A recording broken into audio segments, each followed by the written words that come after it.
नमस्कार दोस्तों, स्वागत है आपका समरी जंक्शन में, जहां हम श्लोक नहीं आत्मा से संवाद करते हैं। आज हम बात करेंगे गीता के उस रहस्य की जो न सिर्फ आत्मा को नियंत्रित करता है बल्कि मन को भी साधने का मार्ग दिखाता है। यह है भाग 6, ध्यान योग। मेडिटेशन, ध्यान, एक शब्द जो अब सिर्फ संतों की गुफाओं में नहीं बल्कि दुनिया की सबसे बड़ी कॉरपोरेट कंपनियों, स्टैनफोर्ड की रिसर्च लैब्स और नासा के एस्ट्रोनॉट ट्रेनिंग प्रोग्राम्स तक पहुंच चुका है। लेकिन गीता में ध्यान का जो अर्थ है वो सिर्फ आंखें बंद करने का नाम नहीं, वो है भीतर की आंख खोलने का विज्ञान। अब सोचिए, क्या आपने कभी अपने मन को देखा है? वही मन जो रोज विचारों से लड़ता है, जो कल की चिंता में डूबा रहता है, जो हर आवाज पर भटकता है। कभी आपने सोचा है कि मन को नियंत्रित कैसे किया जाए? श्री कृष्ण कहते हैं, उद्धरेदात्मनात्मानम नात्मानम वसादयेत। अपने ही मन से अपने को उठाओ, अपने को गिराओ मत। अब विज्ञान की जुबानी सुनिए। स्टैनफोर्ड न्यूरोसाइंस लैब की एक रिसर्च कहती है, ध्यान करते समय दिमाग की डिफॉल्ट मोड नेटवर्क शांत हो जाती है। यानी वो हिस्सा जो सोचता रहता है, मैं क्या हूं, लोग क्या सोचेंगे, मेरा क्या होगा, वो सिस्टम शांत हो जाता है। MIT और हार्वर्ड के वैज्ञानिक मानते हैं कि ध्यान करने से हमारे ब्रेन में अमिग्डला का आकार घटता है, जो डर, क्रोध और चिंता को उत्पन्न करता है। और इसीलिए गीता में ध्यान सिर्फ एक प्रक्रिया नहीं, वो एक युद्ध है खुद से। अब जरा एक कहानी के माध्यम से समझते हैं।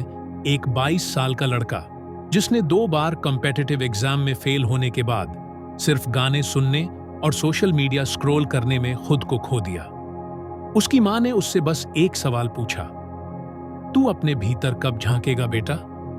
वो लड़का हर दिन 5 मिनट बैठने लगा, चुपचाप आंखें बंद करके। न मंत्र न श्लोक, बस अपनी सांसों को देखना शुरू किया।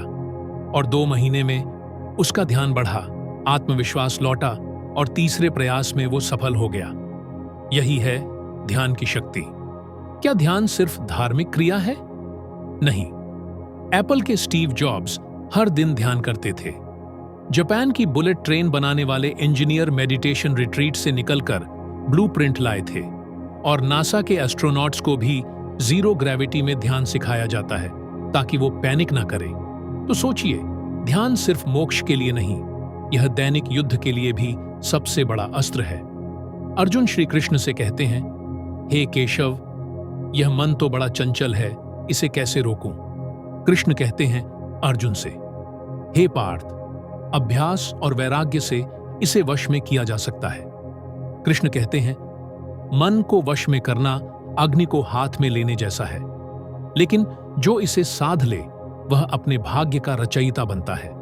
ध्यान ही वो अग्नि है जो भ्रम को जलाता है और आत्मा को प्रकाशित करता है। यानी प्रैक्टिस और डिटैचमेंट, यही कुंजी है। अब कुछ रियल क्वेश्चंस आपसे। क्या आपका मन कभी चुप होता है? क्या आप कभी खुद से बात करते हैं या हमेशा बाहर ध्यान है? क्या आपने अपने विचारों को देखा है बिना उन्हें पकड़ने की कोशिश किए? अगर नहीं, तो शायद आप खुद से दूर हो गए हैं। और यही है ध्यान योग का मूल उद्देश्य, खुद से फिर से जुड़ना। जब आप इंस्टाग्राम स्क्रॉल करते हैं या नोटिफिकेशन पिंग करते हैं तो डोपामिन रिलीज होता है। एक लड़की जो हर डिसीजन से पहले 50 बार सोचती थी, क्या मैं फेल हो जाऊंगी? क्या लोग मुझे जज करेंगे? हर रात चिंता में सोती थी। एक दिन उसने मेडिटेशन शुरू किया, सिर्फ 7 मिनट का। 2 हफ्तों में उसकी हार्ट रेट नॉर्मलाइज होने लगी, स्लीप इंप्रूव हुई और डिसीजन क्लैरिटी आ गई। पर ध्यान करते समय डोपामिन की जगह ब्रेन में सेरोटोनिन और गाबा बढ़ते हैं, जो शांति, क्लैरिटी और स्थिरता लाते हैं। यानी ध्यान आपके दिमाग को रीसेट करता है, जैसे मोबाइल को रिबूट करते हैं। एक गृहिणी जो सुबह 4 बजे उठती थी, सबके लिए खाना बनाती, बच्चों को स्कूल भेजती और फिर खुद 10 मिनट चुपचाप बैठती थी। उससे किसी ने पूछा, तुम थकती नहीं? उसने जवाब दिया, मैं थकती हूं, लेकिन जब मैं भीतर बैठती हूं मुझे ऐसा लगता है जैसे कोई मुझे अंदर से भर देता है। यही है सच्चा ध्यान। अब सोचिए, क्या आप दिन भर में 10 मिनट भी सिर्फ खुद के लिए निकालते हैं? क्या आप रोज उन विचारों से भाग रहे हैं जो सिर्फ बाहर से आए हैं? क्या आपका मन आपका सेवक है या आपका स्वामी? शायद अब वक्त है ध्यान की ओर लौटने का। ध्यान का मतलब यह नहीं कि सब छोड़ दो। ध्यान का मतलब है सब में रहकर भी खुद को न खोना। में हम आपको वो रास्ता दिखाएंगे जहां ध्यान एक शब्द नहीं बल्कि जगने का पहला कदम है। अगर आपने कभी ये सोचा है, मैं क्यों नहीं शांत रह पाता, तो इस अध्याय में शायद वो जवाब है जो आपके भीतर दबा पड़ा है। और अब विज्ञान भी कहता है, जब इंसान मौन में जाता है तो उसके मस्तिष्क की अल्फा वेव्स तेज हो जाती हैं। यह वही स्थिति होती है जहां इंसान उस इनर वॉइस से जुड़ता है जिसे आर्षि मुनियों ने श्रुति कहा था। श्रुति मतलब वो ध्वनि जो सुनी नहीं जाती बल्कि महसूस की जाती है। वो ध्वनि जो शांति में उगती है और तुम्हें तुम्हारे भीतर से बुलाती है। यही ध्यान का अंतिम लक्ष्य है, भीतर की आवाज को पहचानना और उसी के साथ एक हो जाना।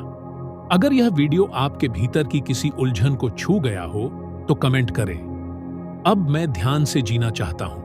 और अगली कड़ी में हम जानेंगे ध्यान को दिनचर्या में कैसे लाया जाए और कैसे ध्यान में ही कृष्ण को पाया जा सकता है। मिलते हैं अगले वीडियो में।